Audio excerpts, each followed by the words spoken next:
হাই, ওম সাইৰাম। আমি এতিয়া দিল্লী এয়াৰপৰ্টত বহি আছোঁ। এয়া মোৰ লগত পূৰবী।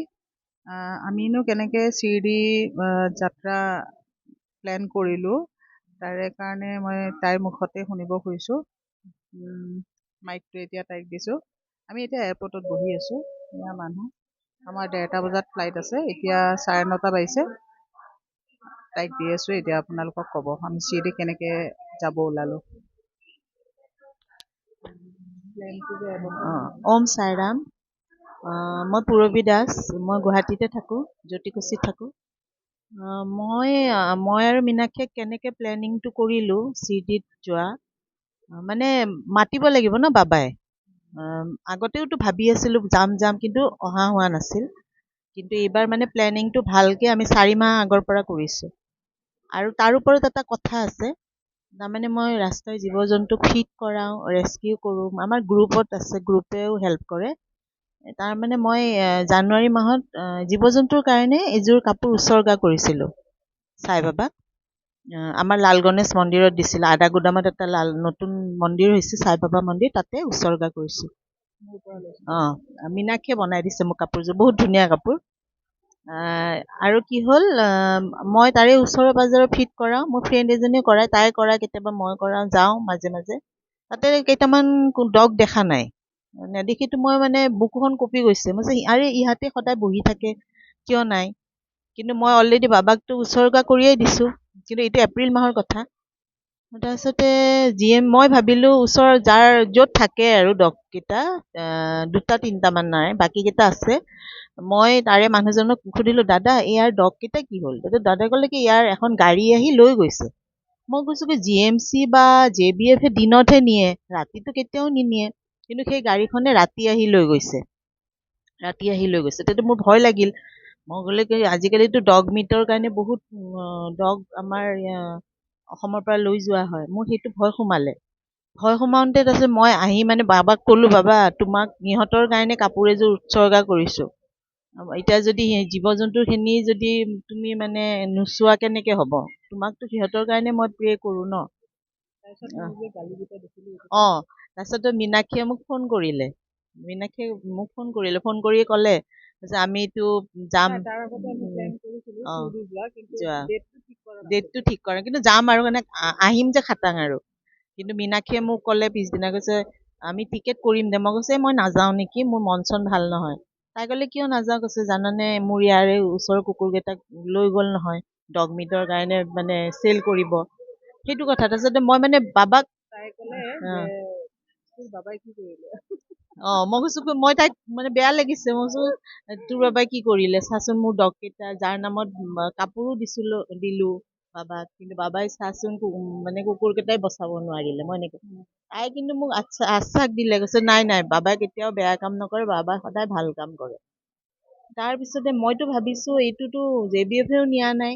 তাৰপিছত কেইদিনমান পিছত গৈ পেলাই মই মানে ভগৱানক প্ৰে কৰি আছো, কিন্তু সেই ভগৱান যেনেকে নহওক, তাইও কৰিছে, তাইও কৰে। মই যেনেকে নহওক ডগ কেইটা পাব লাগে, 3টামান ডগ। তাৰপিছত পাব লাগে। তাৰপিছত পিছত গম পালো সেই গাড়ীখন কিন্তু JBF-ৰ GMC-ৰ আণ্ডাৰত। তাৰ যিজন মানুহবিলাকে তাতে মৰম কৰে ডগক মানে বিস্কুট টিস্কুট খুৱাই, সিহঁতে তাৰমানে কি কৰিলে, যিয়ে নিব আহিছিলে সিহঁতৰ বোলে আই কাৰ্ডো চাইছে। আই কাৰ্ড চাই পেলাই কৈছে কি আমিতো এনে নিব নিদিওঁ, আমি ইহঁতক মৰম কৰোঁ, আমি আই কাৰ্ড চাম। ছোৱালী এজনী বোলে তাতে যিয়ে নিব আহিছিল তাই আই কাৰ্ডো দেখালে। তাৰ পিছত মানুহ বোলে বিশ্বাস কৰি মানুহখিনিয়ে নিব দিলে ডগকেইটা। পিছত কথাটো মই পিছত গম পালো, আগতেতো মই গম পোৱা নাই।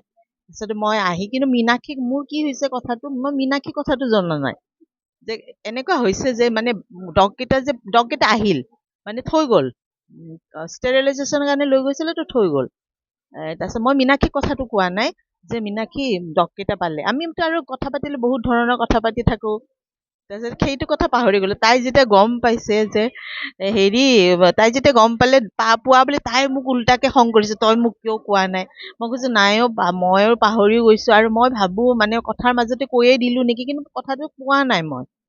সেইটোৱে কথা, মানে এটা চমৎকাৰ বুলি ক'ব পাৰি। আমি মানে চমৎকাৰ মানে বাবাক প্ৰে কৰো যে প্ৰে কৰাৰ মানে বাবাই মানে এটা ফল দিয়ে আৰু এটা যে মানে ফল আছে সেইটো বুজা যায় যে আমি যিমান কষ্টত নাথাকো বাবাই মানে আমাক উদ্ধাৰ কৰে।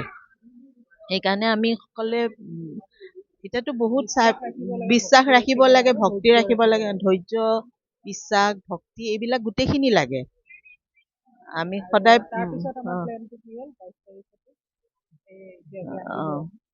এতিয়া প্লেনটো হ'ল আমিতো যোৱা মাহতে টিকেট কৰিলো, জুনত কৰিলো। আমি 18 জুনত কৰিছো চাগে।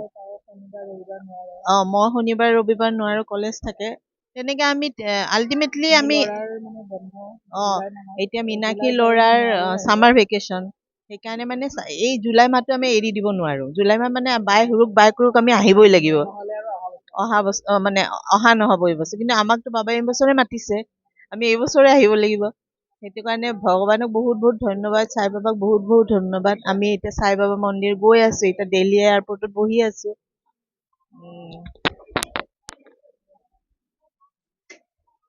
এতিয়া মানে সঁচাকে বহুত মানে মনটো বহুত ফূৰ্তি লাগি আছে, মানে বহুত ফূৰ্তি লাগি আছিলে।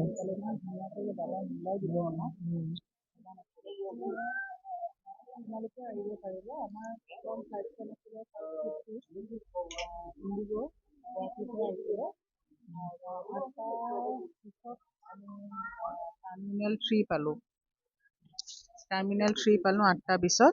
তাৰপিছত 3ৰ পৰা আমি 2 লৈকে আহিলো খোজকাঢ়ি আহি ইয়াতে আকৌ নতুনকে বেগবিলাক আকৌ চেকিং হ'ল। আৰু যিহেতু এইটো কানেক্টিং ফ্লাইট আছিলে, তো সেইটো কাৰণে আমাৰ বেগবিলাক একদম চিধি গৈ পাব। আপোনালোকক মানে আমি যাতে আপোনালোকেও আহিব পাৰে তাৰ কাৰণে এই ব্লগটো বনোৱা হ'ল, অকণমান যাতে আপোনালোকৰো সহায় হওক। সেইকাৰণে চবে বেছিভাগে ট্ৰেইনেৰে মানে যাব ভাল পায়, কিন্তু মোৰ যিহেতু সময় মানে একদম মানে হাতত নাই, সেইকাৰণে মই আৰু তাই ডিচাইড কৰিলোঁ নাই পইচা নাচাওঁ আৰু এইখিনি সময়ত মানে প্লেনতে যাম। তো সেইটো কাৰণে আৰু বাবাই মানে চব মিলাই দিছে ধুনীয়াকৈ। গতিকে এতিয়া 1:30 বজাত ফ্লাইটখন আছে, 1:30 বজাত গৈ চিৰি গৈ পাম আমি 3:30 বজাত। তাৰপিছত হোটেললৈকে যাম। হোটেল আমাৰ তাতে 15 দিনমান আগতে আমি বুক কৰি থৈ দিছোঁ, সাই ইণ্টাৰনেশ্যনেল বুলি। আৰু গাড়ী চাড়ী চব বুক কৰি থৈ দিছোঁ। আপোনালোকক যদি লাগে গাড়ী হেৰি কৰিব লাগে যদি আপোনালোকে মোক কণ্টেক্ট কৰিব পাৰে, মই আপোনালোকক নাম্বাৰটো দি দিম। যিমান হেল্প কৰি মোৰ নিজৰে ভাল লাগিব। সেয়াই আৰু মোৰ এই প্ৰথম ব্লগ হিচাপত এয়াই আপোনালোকক মানে বাবাৰ বিষয়ে কৈ কিনে মোৰ নিজৰে ভাল লাগিছে। আজি মোৰতো আজি টোপনি নগলোৱে। তই অলপমান গৈছ নেকি?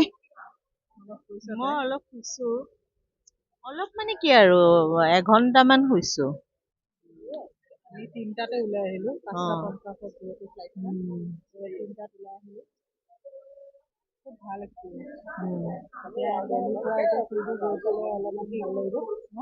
খুবেই ভাল লাগিব, মানে অপেক্ষা কৰি আছো। চিডি যিমানখিনি পাৰো কভাৰ কৰিম, আপোনালোকৰ যাতে সহায় হয়। বহুতে যাব খোজে কিন্তু কিবা নহয় কিবা কাৰণত আহিব নোৱাৰে। তো বাবাক আপোনালোকে একদম প্ৰে কৰিব যে বাবা আমাক নিবই, আপুনি মানে যেনেকে নহওক যাব বহুত ইচ্ছা আছে। বাবাই যেনেকে নহওক আপোনালোকক মিলাই দিব, মাতিব আপোনালোকক। সেইখিনিয়ে আৰু বাকী চিৰি গৈ পালে আৰু বেলেগকৈ ভিডিঅ' দিম। আজিলৈ এতিয়া ধন্যবাদ, বাই বাই। বাই দে।